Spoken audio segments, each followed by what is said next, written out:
Hello, students. Welcome to Easy Elimu Learning Simplified. I am your teacher, Mr. Stanley Ombogo. So, dear students, allow me take this opportunity to look at this area under listening and speaking, and that is techniques in storytelling. Techniques in storytelling. So, what are some of the things that you expect to, hear when we talk about techniques of storytelling? So, when you talk about the techniques that a narrator can use to narrate or tell a story, we are referring to the several storytelling devices that are normally used or employed by narrators when delivering an oral narrative. So these techniques include both verbal and non-verbal aspects of language. They include both verbal and non-verbal aspects of language. So just to talk about, some of the non-verbal techniques that a narrator can use, we have the following. So there are use of gestures. Apart from use of gestures, we can also talk about facial expressions. We have got the eye contact. We have, body movement, and so on. Those are some of the examples of the that is non-verbal cues or techniques that we have. So the verbal techniques or the verbal cues that we normally use in communication are things like, tonal variation, maybe pausing in between the narration. We can talk about fluency. We can talk about enunciation. We can also talk about that is intonation in speaking.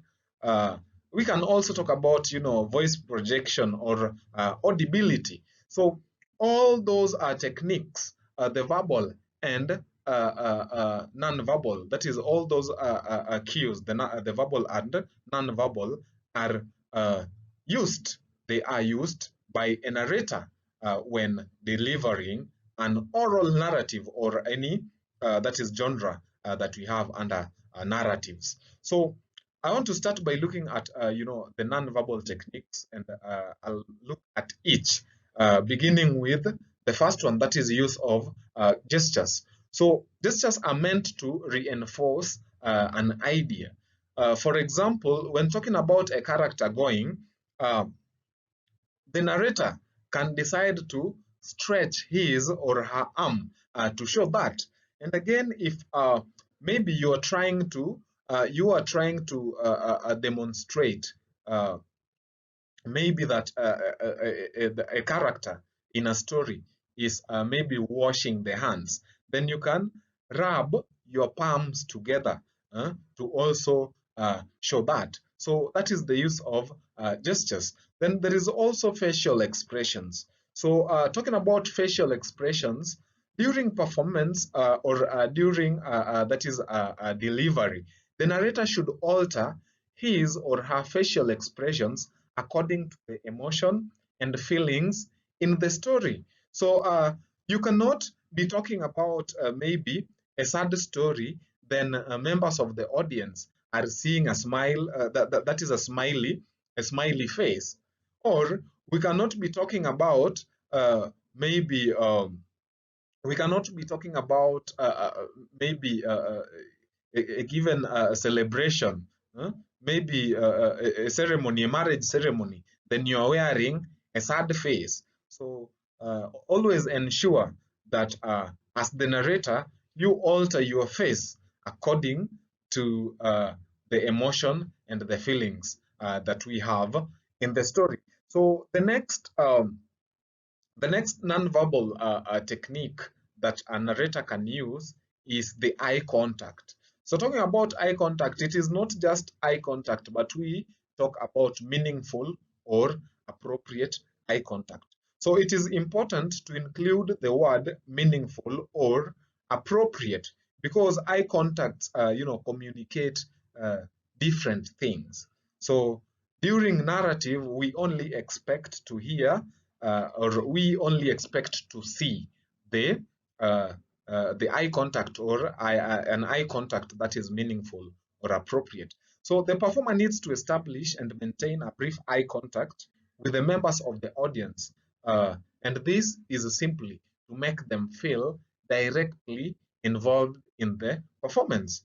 So if the narrator maintains that meaningful eye contact with the members of the audience, then the members of the audience will feel involved in the performance, and this will also help you as a narrator, because it will help you boost your confidence on the stage.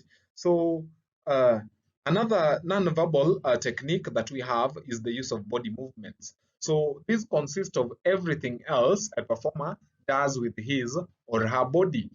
For instance, we can talk about bending, dancing, or general movement of the body. So just from the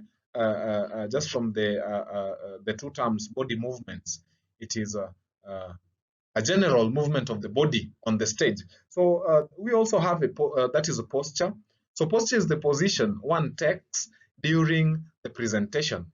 Slouching or leaning against the wall means or shows tiredness or maybe boredom, while sometimes if someone pockets it may show arrogance or lack of confidence. So a narrator can sometimes decide to use the right posture to ensure that the delivery or the material is well delivered, or the story is well told. So apart from the non-verbal techniques that we have seen, there are also the verbal aspects of language that the narrator or the performer can use or employ in his or her performance. So the first one is tonal variation. So this is when we talk about varying the tone of your voice depending on what you are saying and who is saying it. So during performance, the tone should be low when, for example, a small animal talks, and high when a big one talks. So that is what we call tonal variation. Sometimes we can also talk about intonation. So if it is the lion that is speaking, we know that lion is the king of the jungle. So we don't expect the king to, to talk in a soprano.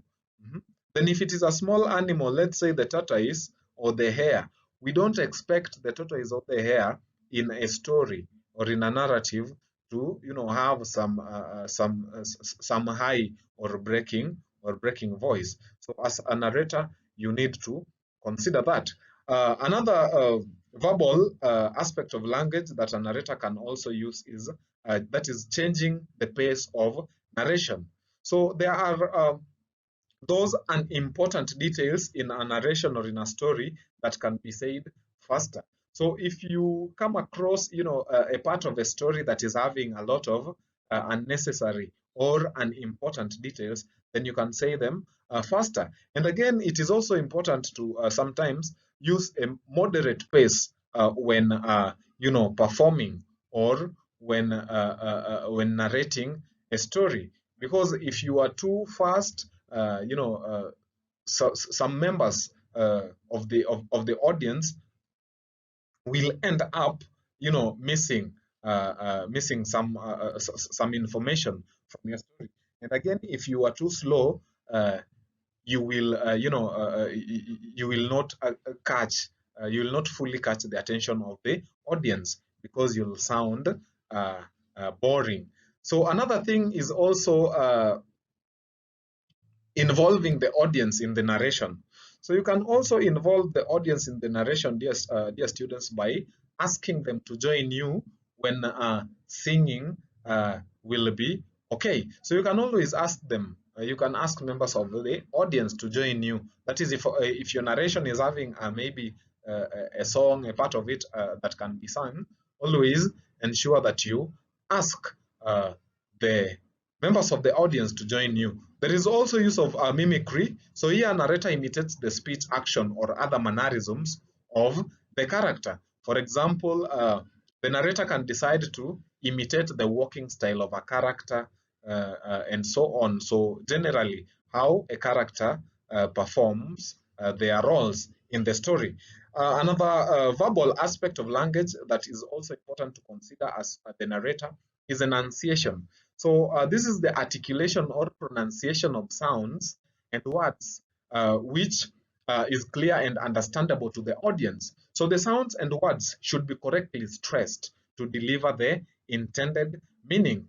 Remember, if you stress if you stress a word incorrectly or inappropriately, then it may distort the information, and therefore you will not be able to, give the intended or deliver the intended meaning. So there is also fluency. So fluency is the ease with which the narrator delivers the story. So a good narrator must always, and this is a must. A good narrator must always be fluent. The last bit or the last verbal aspect of language that we can talk about when it comes to techniques in storytelling is pause.